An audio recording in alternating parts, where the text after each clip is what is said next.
Cher maître, honorable assistance, cher ami, donc c'est toujours avec un grand plaisir de vous présenter ma communication intitulée l'onychoscopie. Donc, comme vous savez, la dermoscopie, il a évolué à travers les années. Donc, initialement, on s'est intéressé au niveau de inguinal, de la dermoscopie de la tablette inguinale. Donc, ou bien on appelle aussi l'onychoscopie. Donc, c'est un outil nécessaire pour améliorer la sensibilité de l'examen clinique, c'est-à-dire vous aurez des données, lorsque vous posez votre dermoscope sur la tablette inguinale, vous aurez des données donc, qui vont appuyer votre diagnostic. Et le problème avec la dermoscopie classique, standard, inguinale, il y a le problème de sa limite. Donc, c'est-à-dire qu'il ne va pas nous donner assez d'informations concernant les données de la matrice, au niveau de la matrice. Donc, d'où la nécessité, récemment, on a introduit ce qu'on appelle la dermoscopie opératoire, donc qui a augmenté cette sensibilité donc, par rapport à la dermoscopie classique. On va voir tous ces éléments en détail. Donc, un petit rappel concernant les patrons dermoscopiques concernant la pathologie inguinale. Vous savez, il y a également une organisation, il y a des couleurs, il y a des signes, il y a des patrons. Donc, vous voyez, il y a le patron, donc il y a le gris, donc il y a le brun foncé et le noir, il y a également la pigmentation péringuinale, et également tous ces éléments, ils vont nous orienter, est-ce que c'est une lésion bénigne ou bien maligne.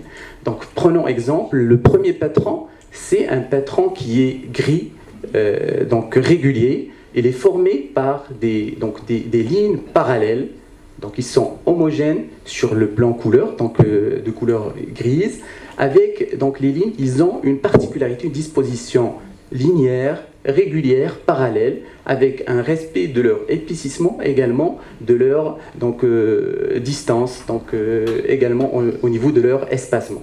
Donc si vous avez ce patron gris, régulier, donc c'est pas inquiétant. Donc le plus souvent, il se voit dans les mélanolgies ethniques. Donc d'autant plus s'il il touche plusieurs angles. Donc le deuxième patron qui est un brun régulier, donc il est formé par des lignes qui sont bruns, parfois brun clair, brun foncé, mais la particularité, vous voyez, c'est disposition régulière. La régularité elle est très importante, là, également avec un respect de parallélisme entre les différentes lignes. Et si vous voyez ce patron, il est rassurant, mais on va voir par la suite qu'il faut se méfier, d'où l'intérêt d'un monitoring et d'un suivi régulier de votre patient. Donc ça se voit le plus souvent dans l'antigo, également l'hyperplasie mélanocytaire. Le troisième, qu'il faut faire attention, donc vous voyez cet aspect normalement irrégulier, fait de lignes qui sont épaisses, donc vous voyez l'épaisseur est un peu irrégulière, donc avec un espacement, il y a une perte de parallélisme, et vous voyez ces lignes qui s'entrecroisent. Donc si vous voyez ce patron, attention, ça déclenche l'alarme, donc ça se voit le plus souvent au cours du mélanome. Il ne faut pas laisser le patient évoluer à ce stade. Donc, il y a également un patron où il y a la pigmentation. Si vous voyez une pigmentation péri-inguinale, attention, c'est un micro-signe de Hutchinson. Le micro-signe de Hutchinson, ce n'est pas le signe de Hutchinson qu'on le voit donc avec une pigmentation vraiment apparente, mais c'est un signe qui se voit uniquement au dermoscope. C'est la pigmentation qui se voit uniquement au dermoscope, ce qu'on appelle le micro-signe de Hutchinson également, il doit nous inquiéter. Donc, un petit rappel des différents types de patrons. Donc, la mélanolgie de friction, le plus souvent, c'est un patron qui est brun régulier. Mais la particularité de la mélanolgie de friction, il s'associe avec des micro-hémorragies. Et le plus souvent, c'est la clinique qui va nous orienter en quelque sorte. Vous voyez cette disposition. Surtout, il y a notion. Donc, l'examen, vous allez déduire qu'il y a une friction au niveau de l'angle. Mais le plus souvent, le patron, il est régulier, mais s'ajoute des micro-hémorragies. Donc, ce patron, à quoi vous allez penser? Donc, est-ce que c'est régulier, c'est inquiétant? Vous voyez les lignes. Également, toujours, il faut voir cette pigmentation, cette cuticule, est-ce qu'il est pigmenté ou non? Donc, c'est rassurant. Donc, ça se voit dans le névus. Un autre patron, donc à quoi vous allez penser? Est-ce que c'est inquiétant? C'est méchant? C'est rassurant? C'est rassurant. Vous voyez un patron qui est gris, régulier, Et ça se voit dans plusieurs, donc surtout les mélanochies médicamenteuses, donc l'ethnique également l'antico. À quoi vous allez penser? Est-ce que c'est inquiétant? Donc, il faut avoir l'ensemble, il faut bien analyser la tablette inguinale. Donc vous voyez le repli. Est-ce qu'il y a une pigmentation du repli? Donc c'est une pigmentation qui se voit à travers la cuticule, ce qu'on appelle le pseudosigne de Hutchinson. Donc c'est pas inquiétant. Vous voyez une tache qui est noire et vous voyez d'autres éléments qui vont vous orienter vers le diagnostic, ce qu'on appelle les stries jaunes, blancs, jaunâtres. Donc ils sont longitudinales associés à des micro-hémorragies. Et si vous voyez à ce niveau, il y a un épaississement de la tablette, ce qu'on appelle la mélanochie fongique. Donc il se voit dans la mélanochie, donc c'est rassurant même si l'aspect il est inquiétant. Ce type de... c'est inquiétant, c'est rassurant. Effectivement, c'est inquiétant du fait qu'il y a donc une différence d'épaisseur des lignes, et vous voyez cette pigmentation au niveau du repli qui définit le microsigne de Hutchinson. C'était un mélanome. Inquiétant, donc vous voyez, il y a une irrégularité de l'épaisseur, de la couleur, vous voyez un dégradé de noir, noir, brun foncé et clair, et vous voyez la pigmentation elle déborde au niveau du repli, donc c'est inquiétant. Se voit dans le mélanome. Cet aspect, c'est inquiétant, vous voyez les lignes qui sont irrégulières et vous voyez un aspect particulier, ce qu'on appelle le triangulaire shape, donc, ou bien l'aspect triangulaire, très caractéristique du mélanome. Ainsi, vous voyez un débordement de la pigmentation au niveau du repli péri-inguinal. Et en plus, on trouve une dystrophie distale. Donc, si vous voyez l'ensemble de ces signes, donc attention, c'est un mélanome. Donc l'hématome sous-inguinal, la dermoscopie joue un rôle très important de distinguer tout ce qui sent du pigment mélanique. Donc la couleur du sang, il est variable en le rose, parfois le rouge pourpre. Donc vous voyez parfois soit c'est une tache, soit c'est une ligne. Donc vous voyez les différents aspects de l'hématome sous-inguinal. Donc il y a également des patrons qui vont nous orienter vers un hématome. Vous voyez des globules, le plus souvent c'est des globules qui sont rouge pourpre, le plus souvent c'est à disposition proximale. Et vous voyez ces lignes donc filiformes, c'est au niveau distal, associé à d'autres, ce qu'on appelle le patron homogène, et une loconichie également qui peut se voir associée avec l'hématome. Attention, donc toujours devant un hématome, il faut rechercher les autres signes de mélanome parce qu'il faut savoir qu'il y a des tumeurs qui peuvent saigner. Donc, et l'aspect classique de l'hématome, il peut cacher une tumeur sous-jacente. Donc toujours, il faut analyser les autres. Est-ce qu'il y a des lignes associées, pigmentées, la couleur, des autres signes qui sont en faveur du mélanome. Donc un cas du service, vous voyez, donc, un jeune qui vient pour ces angles noirs. Donc en posant donc, le dermoscope, vous voyez cette couleur qui est rouge pourpre. Donc ça élimine une pigmentation mélanique. Parfois, vous voyez ces lignes, ce qu'on appelle les loconichies post-traumatiques. Donc vous voyez, ils sont régulières. Donc secondaires au microtraumatisme répété au niveau des angles.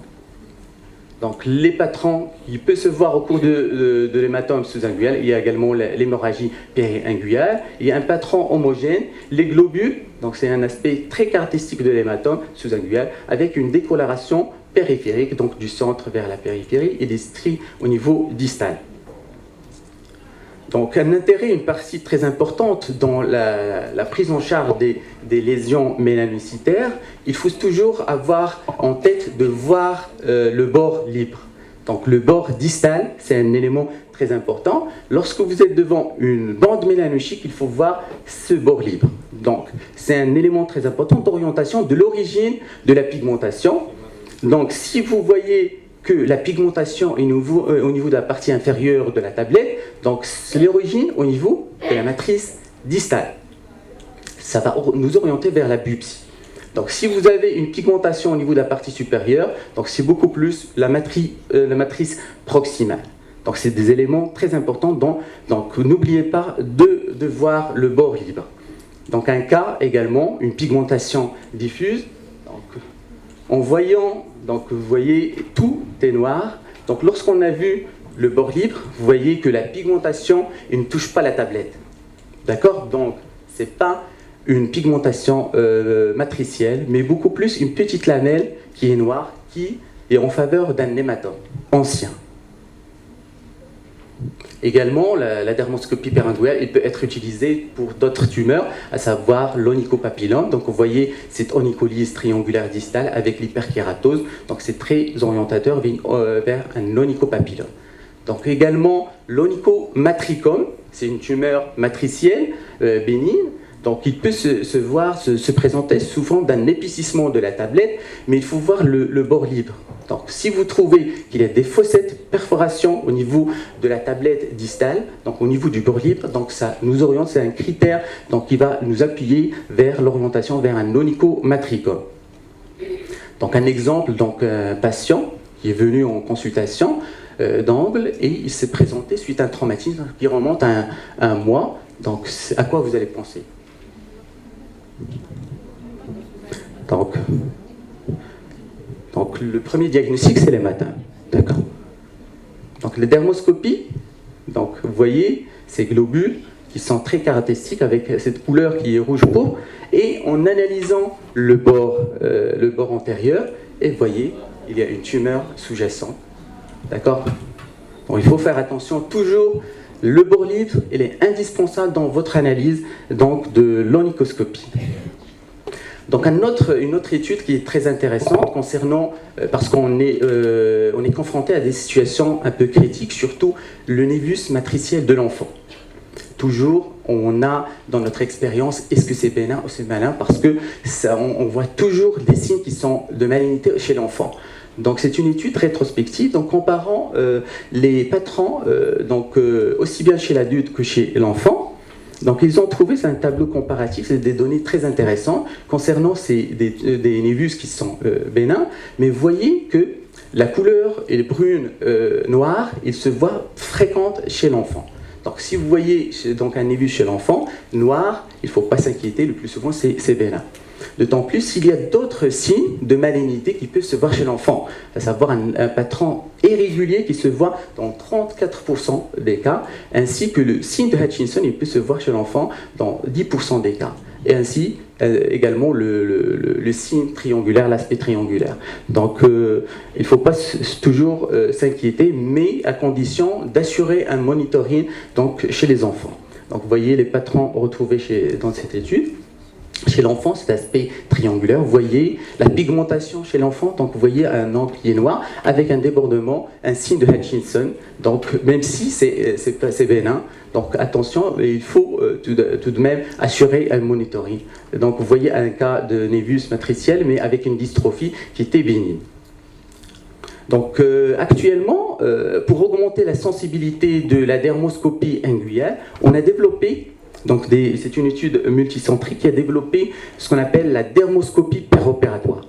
Et cette équipe, ils ont trouvé qu'il y a 4 patrons dermoscopiques qui peuvent se voir, à savoir un patron gris régulier qui se voit dans l'hypermélanose, un patron brun régulier se voit dans l'hyperplasie mélanocytaire bénigne, un patron qui est régulier, brun régulier, avec des globules ou bien des taches qui se voient dans les névus mélanocytaires. Également un dernier patron qui est le patron irrégulier qui se voit dans le mélanome.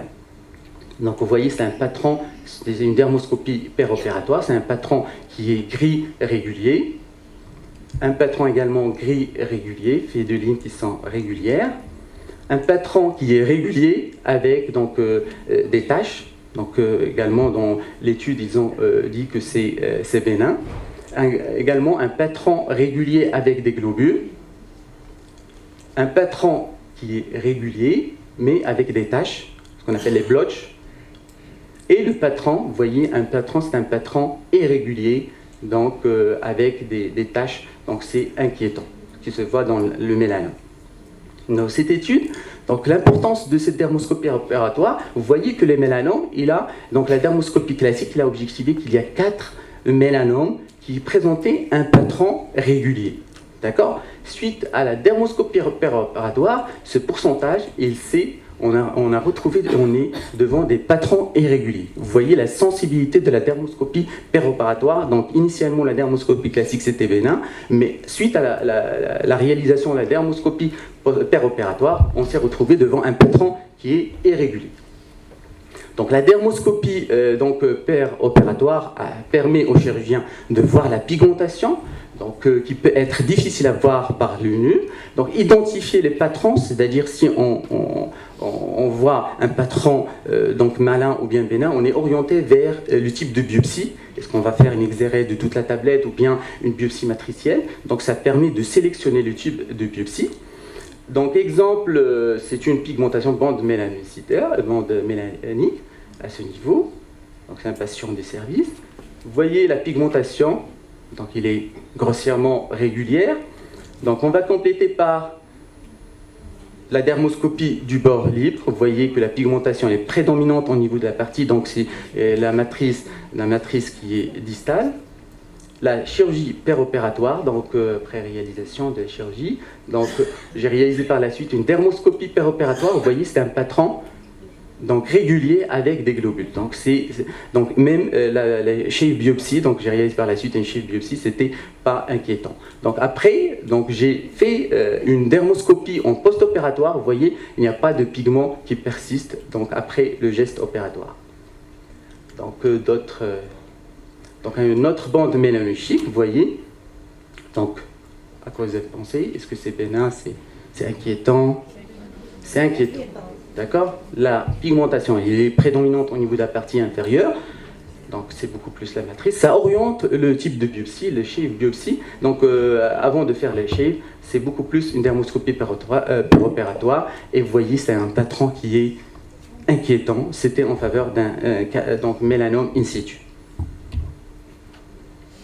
Donc, une autre technique qui s'est développée, c'est ce qu'on appelle la dermoscopie ex vivo, après la réalisation des biopsies. Donc, il faut la faire en immédiat. Donc, après, c'est surtout, lorsqu'on va faire une biopsie, donc il faut la voir par la suite, poser votre dermoscope. Dans l'immédiat, ça peut conserver les structures vasculaires. Donc, il peut donner les mêmes patrons qu'on voit donc avec la dermoscopie péropératoire, mais l'avantage de ces techniques, c'est-à-dire il ne va pas compromettre la stérilisation du champ opératoire, parce qu'avec la dermoscopie péropératoire, il faut faire des mesures, prendre des mesures d'asepsie rigoureuse, parce qu'il y a le risque d'infection beaucoup plus important. Également, d'autres, en post-opératoire, donc ex vivo, vous voyez le patron qui est régulier, et également les taches, c'était en faveur d'un mélanome in situ. Donc également, cette dermoscopie péropératoire n'est pas exclusivement pour les bandes mélanochiques, mais beaucoup plus également pour les tumeurs, comme les tumeurs glomiques, comme le voit c'est un cas de service. Donc la dermoscopie péropératoire permet de nous orienter vers l'origine vasculaire, également de délimiter à quel niveau il y a l'extension de cette tumeur. Donc, et la réalisation également nous permet de recontrôler après le geste, donc est-ce qu'on a laissé des résidus en post-opératoire. Donc vous voyez l'intérêt de cette dermoscopie péropératoire dans d'autres tumeurs. Également son intérêt dans l'onychopapillome qu'on a réalisé dans les services. Donc vous voyez, il permet de délimiter les marges d'exérèse de cet onychopapillome également. Donc un cas très intéressant, c'est un Bowen périingual du service. Après, on a réalisé, avant de réaliser les chirurgies micrographiques de Mohs, donc ça permet également la dermoscopie péropératoire de délimiter l'extension sous-inguale de la tumeur de la maladie de Bowen, afin d'assurer ses débulkines. Enfin, un chapitre très intéressant du rôle de la dermoscopie, ce qu'on appelle la dermoscopie périinguale dans les connectivites, dans l'étude des anomalies vasculaires des connectivites. Donc, vous voyez, avant de démarrer, il faut savoir l'aspect normal de la dermoscopie périinguale. Normalement, le repli périingual, il apparaît de façon rose. Donc il est formé par une bande qui est transparente, ce qu'on appelle la cuticule, et derrière cette bande, il y a une vascularisation. Cette vascularisation, elle est faite de boucles en épingle à cheveux qui sont disposées de façon radiaire, mais de façon homogène, régulièrement, qui convergent vers le centre, et également avec une densité régulière de 30 capillaires par 5 mm. Donc, initialement, c'est un aspect normal, d'un sujet normal. Donc, au fur et à mesure, qu'est-ce que vous voyez ici?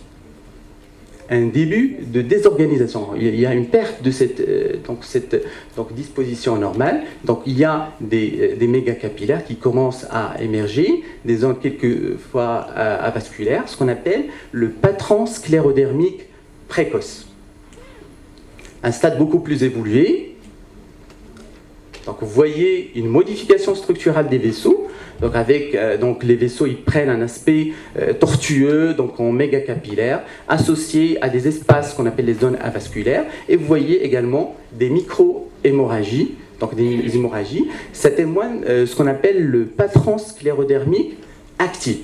Donc, ça témoigne d'une activité de la maladie. Si vous voyez donc une sclérodermie, une dame avec une sclérodermie, n'hésitez pas à faire la dermoscopie, surtout entre le 3e et le 4e doigt. Et si vous voyez cet aspect, donc attention, ça peut être une maladie active. Donc, il faut faire le bilan et un traitement beaucoup plus rapide par rapport à cette forme. Vous voyez, c'est une forme tardive où les zones avasculaires ils prédominent, donc il y a déjà l'installation de la fibrose, donc les mégacapillaires ils sont réduits, beaucoup plus on a des vaisseaux ramifiés mais également une diminution des micro-hémorragies. Donc c'est moins que ce qu'on appelle le patron sclérodermique late ou bien tardif. Dans d'autres pathologies, dans d'autres connectivites, on a comme exemple dans la dermatomyosite, on a ce qu'on appelle le patron sclérodermique-like. Donc ça ressemble en quelque sorte au patron sclérodermique. Vous voyez les mégacapillaires, les hémorragies, les espaces avasculaires. Dans ce cas, c'est un lupus, mais le problème, on n'a pas assez de critères pour dire que véritablement c'est un patron sclérodermique. On parle de patron non spécifique. Si vous n'avez pas les micro-hémorragies, les mégacapillaires, donc les zones avasculaires, donc on parle de patron non spécifique. Vous voyez également les mégacapillaires, les micro-hémorragies et les zones avasculaires, c'est un patron sclérodermique. Donc un cas de dermatomyosite, vous voyez les mégacapillaires, l'hyperkératose de la cuticule hyperkératosique et les micro-hémorragies. Donc un lupus avec des mégacapillaires et micro-hémorragies associées. D'autres cas qui illustrent. C'est une maladie lupique, donc vous voyez les micro-hémorragies, les mégacapillaires, les zones avasculaires par endroits.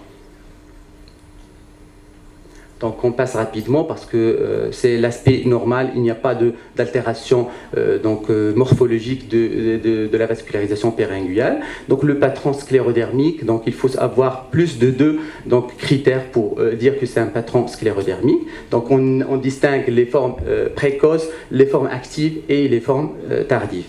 Donc également, si on n'a pas d'assez de critères pour dire que c'est un patron sclérodermique, on parle de patron non spécifique. Donc c'est un tableau récapitulatif. Donc si vous voyez, si la sclérodermie il est active, donc vous avez des anomalies vasculaires beaucoup plus importantes, avec une désorganisation qui commence également des mégacapillaires. Donc les mégacapillaires, ils témoignent d'une activité de la sclérodermie. Donc au fur et à mesure que l'évolution elle est beaucoup plus prolongée, donc la désorganisation il devient beaucoup plus prononcée, également les zones avasculaires et l'apparition, disparition des mégacapillaires, mais apparition ce qu'on appelle les vaisseaux ramifiés.